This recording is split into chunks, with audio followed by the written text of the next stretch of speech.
Ang ganda po ng sagot ng Biblia sa tanong ni Atty. Dot Gancayco. Nandito si kapatid na Roland Ocampo, kasama ng ating panauhin. Go ahead, Brad Roland. Opo, kapatid na Daniel, kapatid na Eli. Ang magtatanong po dito sa Mall of Asia Arena ay si Atty. Dot Gancayco. Good evening po. Sige po. Okay, thank you po. Maraming salamat po. Good evening, Kuya Daniel. Good evening, Brother Eli. Good evening po sa inyong lahat. Magandang gabi po. I am so happy and so honored to be here. At ako po ay inyong tinanggap. Ako po ay isang Katoliko. But I am not a practicing Catholic. Nakita ko po kung gaano po kayo taus-pusong nagsuserve sa mga ibang tao, sa mga mahihirap, sa mga indigents. Kaya tuwang-tuwa po ako na I am part of this very momentous occasion, ito pong Bible exposition ng Members Church of God International. Meron po akong isang katanungan. As I said earlier, hindi po ako talagang practicing Catholic. Although I was born a Catholic, I was baptized a Catholic, hindi po ako nagbabasa ng Bible. Hindi rin po ako nagsisimba. Parang para sa akin, ang importante lang, hindi ko po alam kung mali ito, ang importante lang ay yung maging mabait ako sa ibang tao, nakakapag-serve ako sa kanila. I give free legal service. I conduct fundraising shows, fundraising concerts para po makatulong sa mga mahihirap na estudyante at magbigyan sila ng scholarships at para po sa mga artists na mga may sakit kasi ako po ay isa ring artist. Kumakanta rin po ako. So, ang tanong ko po, Brother Eli and Kuya Daniel, mali po ba ito na iniisip ko lang ay tama na maging mabait ako sa ibang tao, na ako ay nakakapag-serve, na hindi ako masamang tao, hindi ako nag-engage in corruption kahit nagtatrabaho ako sa Kongreso? Tama po ba na hindi ako nagbabasa ng Bible? Kasi parang hindi po talaga ako nasanay at hindi ako I don't have the interest. Kaysa magbasa po ako ng Bible, parang gusto ko na lang magbasa ng novel. Instead of going to the church, I would rather stay at home, rest, and sleep. Hindi po ako nagsisimba pag Sunday. So, ako po ba ay hindi pupunta sa langit? Dahil hindi ako nagsisimba at hindi ako nagbabasa ng Bible? Does that make me a bad person dahil hindi ako nagbabasa ng Bible at hindi ako nagsisimba? Yun ang isang worry ko kasi sabi ko, baka naman dahil hindi ako nagbabasa ng Bible at hindi ako nagsimba, pag namatay ako, hindi ako pupunta sa langit. So, siguro para sa mga ibang tao, these are questions na hindi very simple to answer. Pero ako, hanggang ngayon po, hindi ko alam ang kasagutan dito sa tanong na ito. So, yan po ang gusto ko talagang malaman at sana po ay matulungan po ninyo ako dito sa aking dilemma about my life. Is it enough for me to be a good person?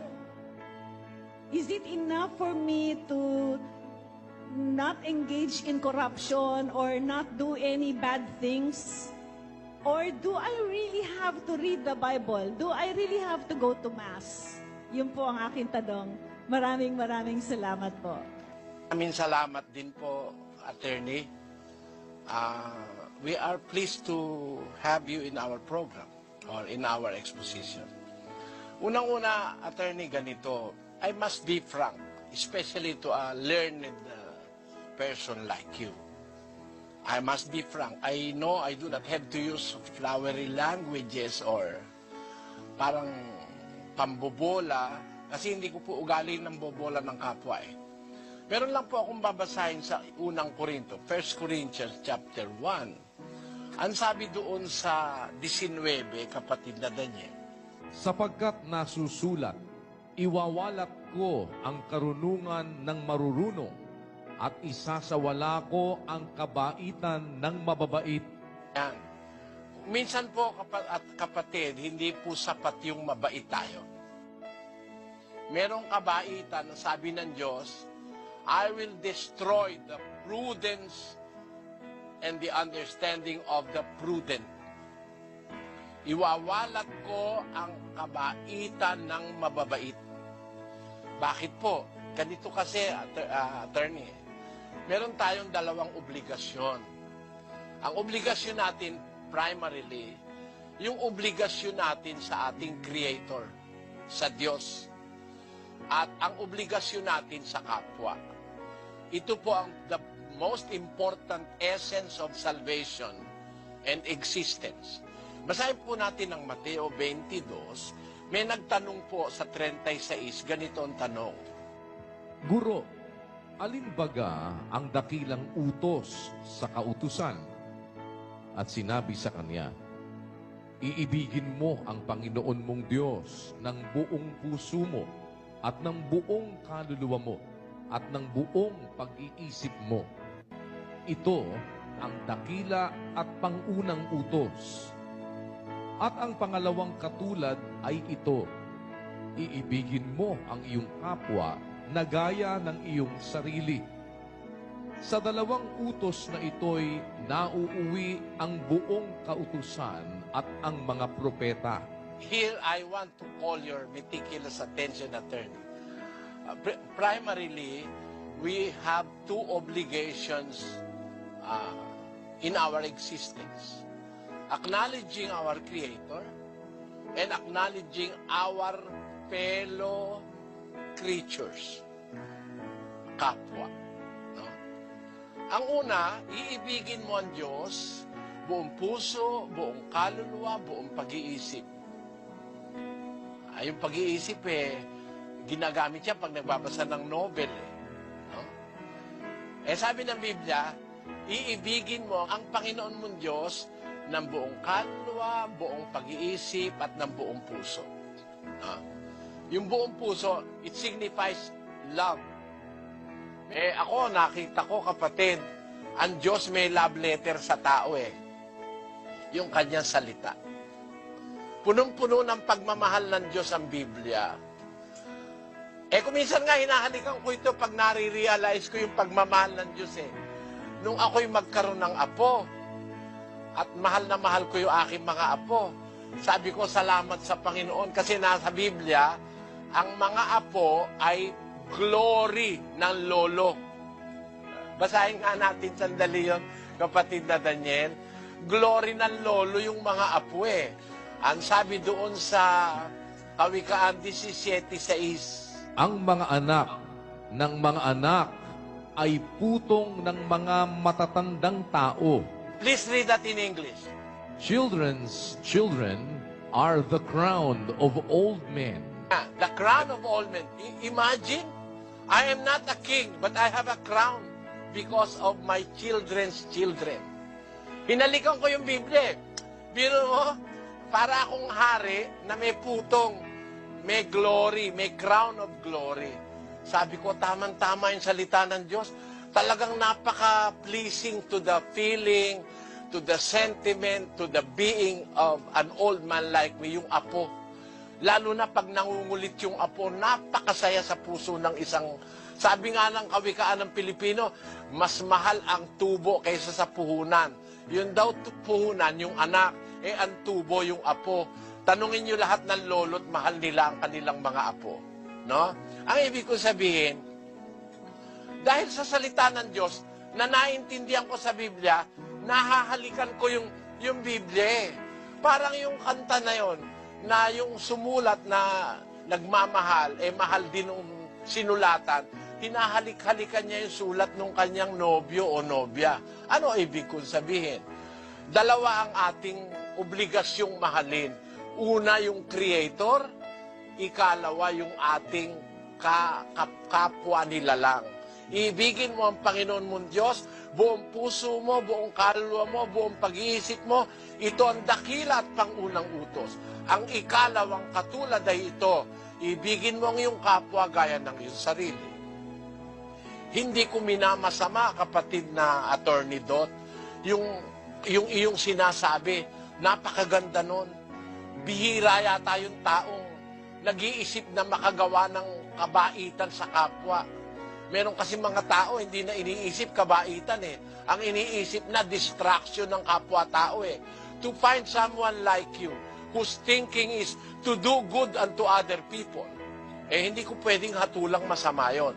Pero, sa isang parte, may kulang, attorney. Kung natuto tayong umibig sa kapwa, dapat ang priority natin, ibigin ang Diyos una sa lahat. Kasi siya ang lumikha sa atin.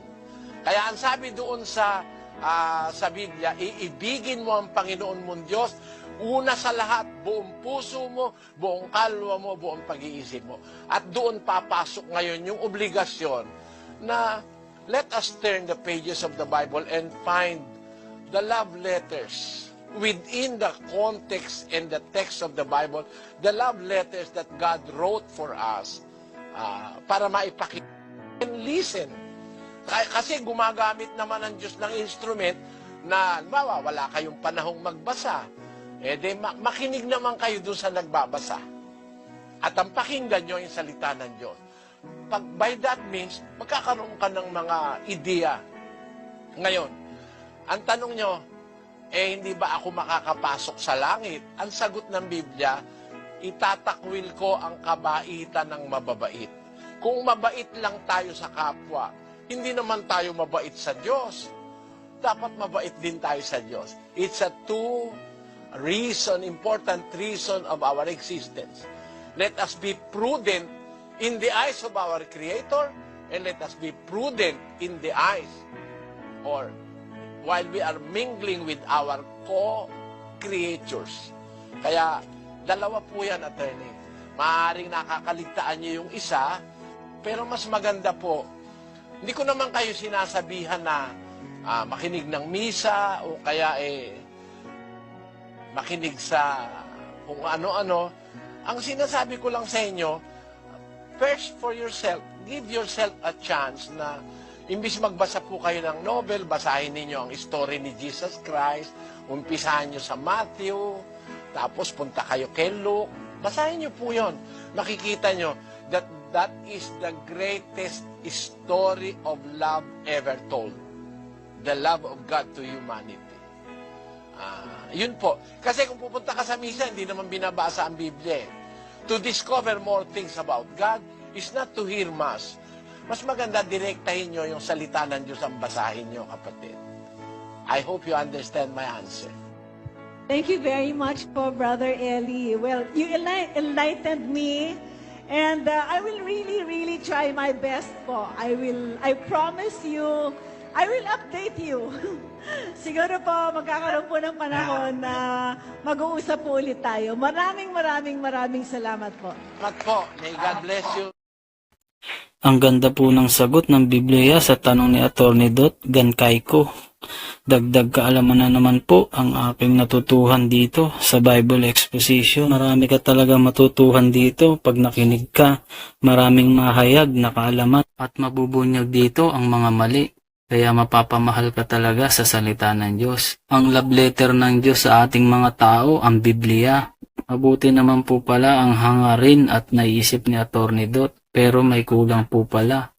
Yung nasa Mateo 22:36 hanggang 40. Guro, alin baga ang dakilang utos sa kautusan? At sinabi sa kaniya, iibigin mo ang Panginoon mong Diyos ng buong puso mo, at ng buong kaluluwa mo, at ng buong pag-iisip mo. Ito ang dakila at pangunang utos. At ang pangalawang katulad ay ito, iibigin mo ang iyong kapwa na gaya ng iyong sarili. Sa dalawang utos na ito'y nauuwi ang buong kautusan at ang mga propeta. Salamat po sa Diyos sa love letter niya at sa natutuhan ko dito. Kaya kung may time ka naman magbasa ng Biblia, magandang magbasa ka din. Pero kung wala ka naman time, nandyan naman si Brother Eli, lingkod ng Diyos, binabasa ang Biblia. Makinig ka lang, marami kang matutuhan. Salamat po sa